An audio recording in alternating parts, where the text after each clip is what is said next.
tiyang Madiko. Terus nalika semanten lajeng ngiosake karaton para anggenipun ngembangaken taman Pakubun ingkang kaping 7. Terus menika napa nalika semanten kawarnanipun nagari dipasani risahan. Zaman Wonotedjo itu di sini ditandai rajanya sangat bagus, patihnya juga sangat punya banyak kepandaian, pegawainya juga istimewa.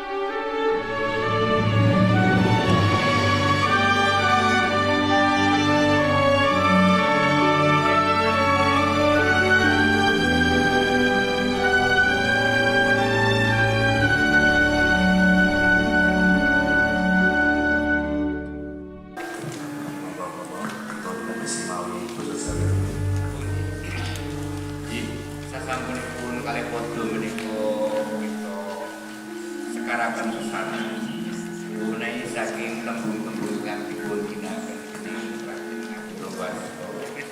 Raden Ngabira Warsa saestu tumrap panjenengan sedherek pun sampun saklangkung mangertos sinten rikolalitipun asmanipun keturunan panjenenganipun menika saestu mujudaken satunggaling pujangga ingkang Purwakarta kawasan Pujangga Panutup. Jalaran sasampunipun Raden Ngabira Warsa keraton menika sampun boten wonten malih ingkang kasebat pujangga sinaosa bab panyeratan Jawi menika tasih dipun lajengaken mliginipun dening Ki Padmasastra. Namung Ki Padmasastra menika kepara nengenaken dhateng sebatanipun tiyang Madiko. Nalika semanten lajeng ngiyosake karaton para anggenipun ngembangaken pemikiranipun dhateng budaya Jawi menikipun sastra Jawi menika wonten sanjaripun keraton. Nah, Ronggowarsita menika mangke wonten ing mriki cetha sanget ketinggal sanget bilih Kajawi menika lebdo ing sastra nggih setunggaling pujangga pancen menika sampun jangkep syarat-syaratipun nggih menapa ingkang dados paugeranipun ingkang sinebat pujangga menika.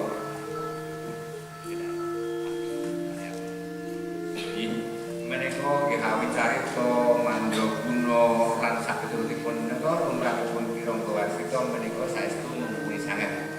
Lajeng panjenenganipun kejawi ahli sastra menika ugi anggenipun nengenaken dhateng keagamen menika dipun wiwiti mondho wonten ing Bangkinangkar wonten ing Ponorogo. Lajeng mangke ugi sasampunipun saking Ponorogo menika nengenaken dhateng bab kabudayan bab kanuragan menika guru dhateng Ibu Minata.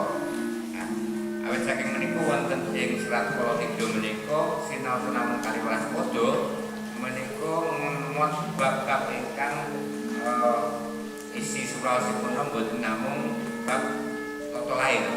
Mangke sakitipun kersane wonten ing pada-pada sanesipun. Lah sakmenika saking pada ingkang lajengan kalih pada menika menipun wastani kados dene kritik sosial ingkang ngemot bab politik menika sifatipun menika Serat Wonotedjo ingkang dipun wastani perjuangan universal. Dados menika mboten mesti namung berlaku pada saat karya itu dibuat, nggih. Nanging saged kemawon menika kritik ingkang saged kelampan wonten ing titiwanci sakmenika upaminipun. Awit sakmenika ngaten. Mangke derajating praja, mangke menika sakmenika nggih. Ing titiwanci kuwi kahananing negara kawriyan katon nggih. Sunyawuri sepi suwung, rurah rusak pangreh ing menika peralataning nagara, palupina tuladha lan conto, silah suti subasita, kelu tegesipun ketut. Lajeng tidem menika ugi tegesipun sepi, dumadi menika kauripan, hardayeng menika kasangsaran, rat jagat karuban menika kaleban lan rubedo menika tegesipun halangan. Dados mangke derajating praja kawriyan Suryawuri urah pangreng upara karana tanpa palupi.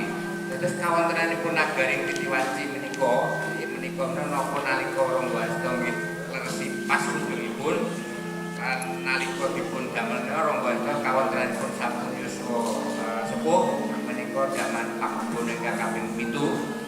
Terus menika menapa nalika semanten kawontenanipun nagari diwastani risak menapa menika saged kangge kritik kawontenanipun Iwan Risak menika.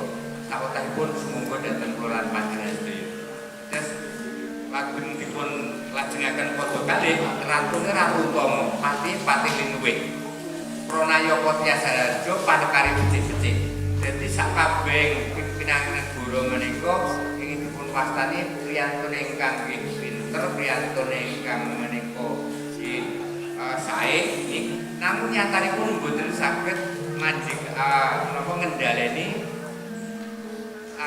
kawontenanipun nagari kangge mewastani kawontenanipun menika risak. Terus padha kalih isinipun tembung-tembungipun nggih menika Linuwih menika dipun pinter banget menayaka menawa juru rembug kae pangkat sanjuring bupati menawa wonten ing kraton.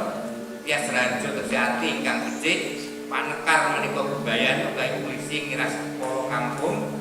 Arandene menawa dene to senadyan mengkono Palias ing panulaing kala bendu jaman sing tansah kawontenanipun kala Tainestra sang Kinandodra tegesipun sangsaya banget kedadeane beda ngalangan ngribeti tegesipun ngrenegoni njalari ribet ngalang-alangi.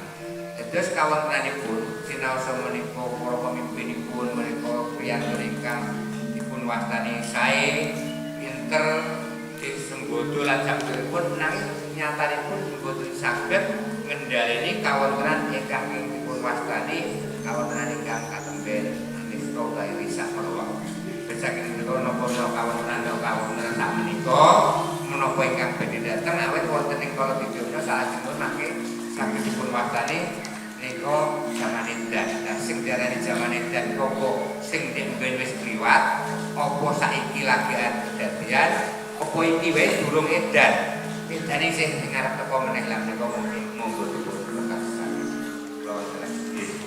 Nah, jadi kurang lebih di bait pertama itu menjelaskan bagaimana kondisi keraton dan negara Surakarta pada waktu itu, dan ada banyak tanda-tanda di situ. Kemudian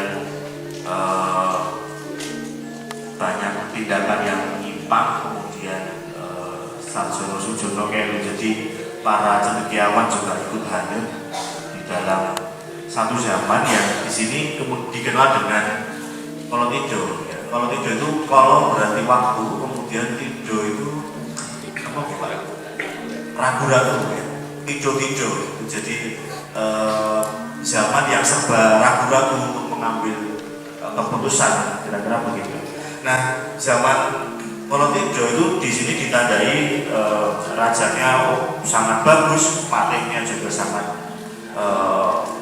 punya banyak kepandaian, pegawainya juga istimewa dan baik-baik begitu. Tetapi kesemua perangkat dari kerajaan ini nyatanya tidak bisa mengatasi Kolobendu. Mereka hanyut di dalam zaman itu, kemudian semakin menjadi-jadi zaman, ya, kesengsaraan zaman itu semakin menjadi-jadi.